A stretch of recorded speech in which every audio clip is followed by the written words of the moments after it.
मौलवी साहब ने जिरगे के सरबराह हाजी साहब को अपने यहाँ खाने पर मदऊ किया था। ऐसा वो तब किया करते थे जब कोई अहम मामला दरपेश होता। चुनाचे खाने के बाद वो मौलवी साहब की तरफ मुतवज्जा हुए और बोले, हाजी साहब, आप जानते हैं कि ईद उल अज़हा करीब है, तो इसी सिलसिले में आपसे एक अहम मसले पर बात करना चाहता हूँ। आप ज़रूर बात कीजिए, हाजी साहब ने बड़े अदब और एहतराम से कहा।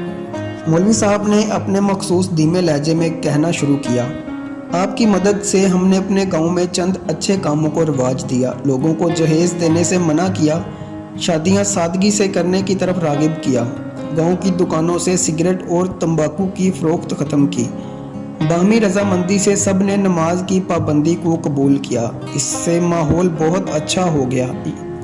ये सब आपकी वजह से हुआ। हाजी साहब मुस्कुराकर बोले, हम कब इन बातों को जानते थे। वो दिन बाबरकत था जब आप ज़ख्मी हालत में गांव आए और मौलवी साहब ने आपको पनाह दी और कुछ अरसे बाद अपनी बेटी से आपकी शादी कर दी। आप दुरुस्त फरमाते हैं, मौलवी साहब अकीदत भरे अंदाज में बोले। मौलवी साहब, मरहूम ने मुझ गुनाहगार को पनाह दी, बेटा बनाकर दीन की तालीम दी और आखिर में अपना सब कुछ मुझे सौंप गए। इनका एहसान कभी नहीं भूल सकूंगा। वो एक लम्हा ठहर कर बोले, मैं जो बात आपसे कहना चाहता हूँ कि कुर्बानी के वक्त हम खुद को मुआशरती ऊंच नीच से नहीं बचा सकते। मेरी तजवीज़ है कि गांव के जितने भी लोग कुर्बानी करते हैं वो एक जगह जमा होकर करें और फिर सारा गोश्त गांव के तमाम घरों में बराबर तकसीम कर दिया जाए। सुबहान अल्लाह, हाजी साहब खुश होकर बोले, बहुत ज़बरदस्त तजवीज़ है। अब पता नहीं लोग इस पर राज़ी होंगे कि नहीं, मगर ऐसा करने से सब लोगों को बराबर गोश्त मिलेगा और ख़ास तौर पर वो लोग जो कुर्बानी नहीं करते, इनको फ़ायदा होगा कि वो वाकई मुस्तहिक भी हैं। मौलवी साहब ने कहा, मैं जिरगे के दीगर अरकान से बात करता हूँ। हाजी साहब कहने लगे, कुछ दिन बाद कुर्बानी का दिन आया तो वो सब के लिए मुसर्रत का सबब बन गया। सब लोग कुर्बानी करके सारा गोश्त एक जमा करते रहे। फिर हाजी साहब की निगरानी में सारे गांव वालों में बराबर तकसीम हो गया। घर घर में मौलवी साहब और हाजी साहब के लिए दुआएं हो रही थीं। इसी शाम 2 जीपें गांव में दाखिल हुईं। इनमें 10-12 अफराद हथियारों समेत नीचे उतरे। इन लोगों की क़यादत लंबी दाढ़ी वाला एक बड़ी उम्र का शख्स कर रहा था, जिसे सब काका जी कहकर मुखातिब कर रहे थे। आन की आन में पूरा गांव वहां जमा हो गया। हाजी साहब जिरगे के अरकान के साथ फ़ौरन वहां पहुंचे। काका जी की शख्सियत खासी रौबदार थी। जब वो बोले तो उनकी गूंजदार आवाज़ दूर तक फैल गई। गांव वालों, हमारी तुमसे कोई दुश्मनी नहीं, हम किसी को नुकसान नहीं पहुंचाना चाहते, मगर कोई रास्ते में आया तो वो अपने नफ़ा नुकसान का खुद जिम्मेदार होगा। हम बस अपने एक मुजरिम को लेने आए हैं। हमें बरसों बाद पता चला है कि वो इस गांव में पनाह लिए हुए है। कौन है वो? हर तरफ सरगोशियाँ होने लगीं। अचानक मजमा में से मौलवी साहब निकलकर सामने आए और काका जी से मुखातिब होकर बोले, काका जी, आखिर आपने मुझे ढूंढ लिया। ठीक है, मैं आपके साथ चलता हूँ। मौलवी साहब के अल्फाज गोया बम थे कि एक हलचल मच गई। आवाज़ों की भिन बनाहट इतनी बड़ी कि हाजी साहब को हाथ उठाकर सबको खामोश कराना पड़ा। फिर वो बोले तो काका जी समेत सब लोगों ने इनकी बात को गौर से सुना। आप लोग मेहमानों की तरह नहीं आए, मगर हम मेहमानों की तरह आपको खुशामदीद कहते हैं। सबसे पहले हम आपकी खातिर तवाज़ो करेंगे और फिर जानने की कोशिश करेंगे कि आप हमारे सबसे मुअज़्ज़ज़ इंसान को क्यों और किस जुर्म में साथ ले जाना चाहते हैं। काका जी ने कुछ कहने की कोशिश की, मगर साहब ने इनको कुछ कहने से पहले किसी को हुक्म दिया कि मेहमानों के लिए मेहमान खाना खोल दिया जाए, बाकी बातें वहीं होंगी।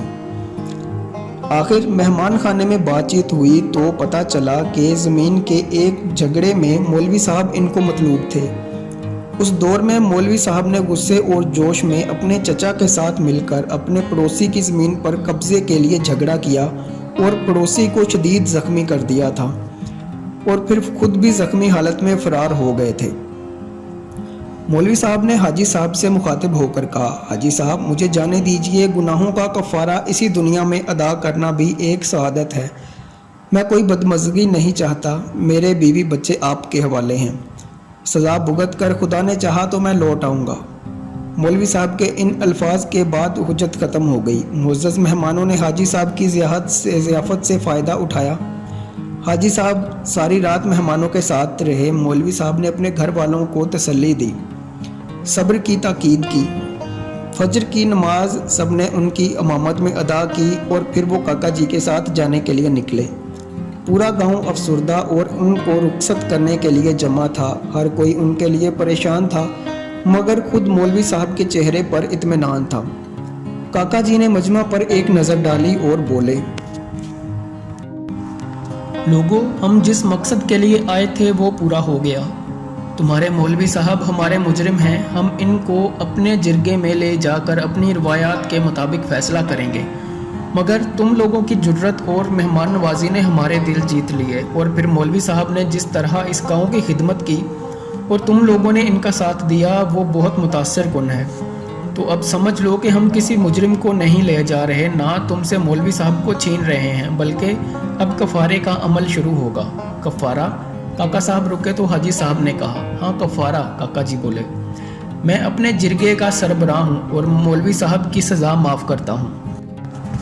اس کا تاوان اپنی جیب سے بھروں گا، متاثرہ فریق سے اس کو معافی بھی دلواؤں گا، مگر اس کی شرط کفارہ ہے، اور کفارہ یہ ہے کہ انہوں نے جس طرح اس گاؤں کے لوگوں کو نیک بنایا، جنت کے راستے پر ڈالا، اسی طرح یہ اپنے سابقہ گاؤں کے لوگوں کے لیے بھی کریں۔ میرا وعدہ ہے یہ جلد واپس آئیں گے، تمہارا گاؤں اس دنیا میں جنت کی طرح ہے، یہ اپنے گاؤں کو جنت بنا دیں تو یہی اس کا کفارہ ہے۔ کاکا جی کے ان الفاظ نے گاؤں والوں کے غم کو خوشی میں تبدیل کر دیا۔ وہ کاکا جی زندہ باد کے نعرے لگانے لگے اور قافلے کے روانہ ہونے کے بعد بھی دیر تک الوداعی انداز میں ہاتھ لہراتے رہے۔